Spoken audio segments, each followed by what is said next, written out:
ప్రతి ఉదయం దేవుని వాగ్దానం అనే కార్యక్రమానికి ప్రేమతో మిమ్మల్ని ఆహ్వానిస్తుంటున్నాను. ఈ ఉదయకాల సమయంలో దేవుడు మన కొరకు ఏర్పాటు చేసినటువంటి వాక్యభాగము యోహాను సువార్త 10వ అధ్యాయము 14వ వచనాన్ని ధ్యానించుకుందాం. యోహాను సువార్త 10వ అధ్యాయము 14వ వచనాన్ని ధ్యానించుకుందాం. నేను గొర్రెల మంచి కాపరిని. క్రీస్తునందు ప్రేమైన దేవుని బిడ్డలారా, ఈ ఉదయకాల సమయంలో దేవుడు మన కొరకు ఏర్పాటు చేసినటువంటి వాగ్దానము, నేను గొర్రెల మంచి కాపరిని. ఈ యొక్క వాగ్దానాన్ని దేవుడు మనకును మన కుటుంబాలకును ఆశీర్వాదకరంగాను దీవెనకరంగాను మార్చునుగాక. ఈ మాటల్లోనే ఆత్మీయ సత్యాలను ఆత్మీయ అర్థాలను మనం గ్రహించినట్లయితే ప్రభు అయిన యేసుక్రీస్తు ఆయన శిష్యులను ఉద్దేశించి ఈ యొక్క మాటలను మాట్లాడుతూ ఉంటున్నాడు. నేను గొర్రెల మంచి కాపరిని. ఇక్కడ కాపరి క్రీస్తుకు సాదృశ్యంగా ఉంటున్నది.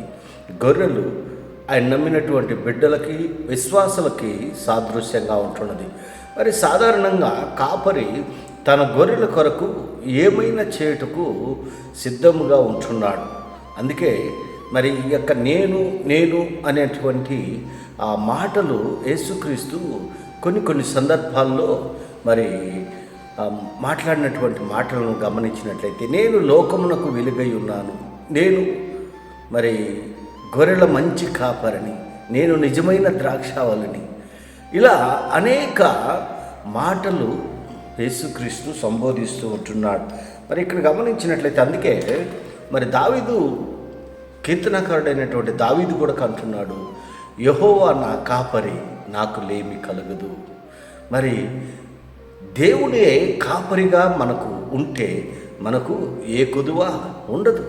ఎందుకనగా కాపరికి తెలుసు గొర్రెలకు ఏమి అవసరంగా ఉంటున్నదో. ఆ కాపరి తన గొర్రెల కొరకు ప్రాణం పెట్టేదానికి కూడా సిద్ధంగా ఉంటున్నాడు.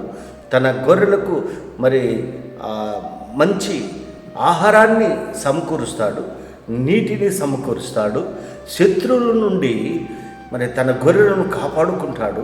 ఇలా అనేక రీతిలుగా కాపరి తన గొర్రెల కొరకు ప్రయాసపడుతూ ఉంటున్నాడు. క్రీస్తునందు ప్రేమైన దేవుని బిడ్డలారా, మరి కాపరి లేని గొర్రెలు చెదిరిపోయినటువంటి సందర్భాలు మనం చూస్తుంటున్నాం. ఇశ్రాయేలు యొక్క ప్రజలు మరి చెదిరిపోయి ఉంటున్నారు. ఎందుకనగా కాపరి లేదు. మరి నాయకుడిగా మోషే ఉన్నప్పుడు ఇశ్రాయేల్కి మరి నడిపించాడు. అనేక రీతిలుగా మరి వారిని ముందుకు నడిపించినట్లుగా మనం చూస్తుంటున్నాం. తదనంతరం వారు చెదిరిపోయి చెల్లా చెదరైపోయేసి కాపరి లేని గొర్రెల వలె వారు ఉంటున్నారు. మరి ఇక్కడ మనం గమనించినట్లయితే ఇంకా అనేక విషయాలను మనం చూస్తుంటున్నాం. కాబట్టి యేసు మరల వారి తిట్టను, గొర్రెలు పో ద్వారం నేనే, నాకు ముందు వచ్చిన వారందరూ దొంగలను దోచుకుని వారినై ఉన్నారు.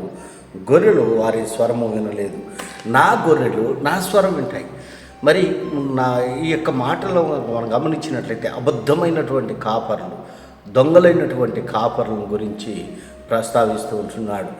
యజమానులు పిలిచినప్పుడు ఆ యొక్క గొర్రెలు పరిగెత్తుకుంటూ ఆ యొక్క కాపరి దగ్గరికి వస్తూ ఉంటున్నాయి. లోకంలో మనం చూస్తుంటున్నాం. గొర్రెల యొక్క కాపరి ఆ గొర్రెలను మరి పేరు పెట్టి పిలుస్తున్నటువంటి సందర్భాలు మనం చూస్తుంటాం. క్రీస్తునందు ప్రేమైన దేవుని బిడ్డలారా, ఈ ఉదయకాల సమయంలో మరి దేవుడు మనతో మాట్లాడుతున్నాడు. నేను గొర్రెల మంచి కాపరి తన గొర్రెల కొరకు ప్రాణం పెడతాడు. అవును, ఆయన మన కొరకు ప్రాణం పెట్టాడు. ఎందుకనగా మనం చేసినటువంటి అపరాధములను బట్టి, మనం చేసినటువంటి తప్పులను బట్టి, మనం చేసినటువంటి పాపములను బట్టి ఆయన ప్రాణం పెట్టేటువంటి కాపరిగా ఆయన ఉంటున్నాడు. మరి ఆయన కాపరిగా మనకు తోడుగా ఉంటే మనము ఆశీర్వదింపబడతాము, మనం దీవింపబడతాము.